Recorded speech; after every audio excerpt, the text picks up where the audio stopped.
मैं अर्ज़ कर रहा था कि ये फतूहात का हमारा मकसूद जो था वो असल में अदल व इंसाफ से काम लेना, लोगों को इस्लामी क़वानीन के मातहत लाकर इस मुआशरे के बिगड़ते हुए निज़ाम को दुरुस्तगी की तरफ लेकर आना था।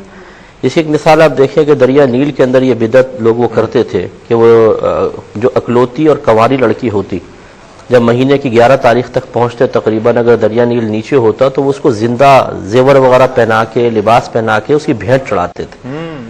और ये अल्लाह ताला की तरफ से एक आजमाइश होती है कि बाद वक़्त कोई बदअक़ीदा होता है, गराब हरकत करता है, लेकिन दुनियावी बेनिफिट उसको हासिल हो जाता है, तो वो उसमें और रासिख और मजबूत हो जाता है, उसका अक़ीदा और पुख्ता हो जाता है। और ये उसके लिए एक आजमाइश होती है, अगर वो पूरा ना हो तो फिर उसको छोड़ ही दे, लेकिन बातिल होता है। लेकिन अल्लाह ताला बाद वक़्त बतौर आजमाइश उसके वो समरात दे देता है जिसकी उनको तवक्को होती है। तो फिर जब हज़रत उमर फारूक को पता चला, आपके हज़रत इब्न अल-आस रज़ी अल्लाह तआला ने इसको मना फरमाया कि ऐसा नहीं होगा। अब जब हुआ तो अल्लाह का हुक्म, वो नील का पानी नीचे हो गया, तो अब वो लोगों ने शिकायतें शुरू की, तो आपने पैगाम भेजा, तो फिर आपने एक लेटर भेजा, यह नील अगर तू अपनी मर्जी से बहता था तो इसी तरह बहता रहे, और अगर अल्लाह के हुक्म से बहता था तो मैं तुझसे कहता हूँ कि अल्लाह के हुक्म से जारी हो जा।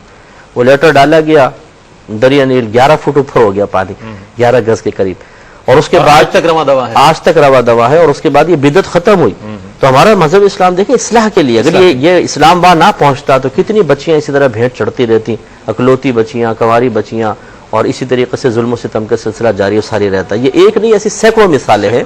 तो हमारा मजहब इस्लाम खुलासे कलाम यह है कि अगर फतूहात का दर्ज देता भी है, किसी के इलाके पर कभी दस्त दराजी का हुक्म देता भी है, तो हकीकत वो दस्त दराजी उन लोगों के खिलाफ नहीं है, वो जुल्म के खिलाफ है, वो बेइतदाली के खिलाफ है। क्या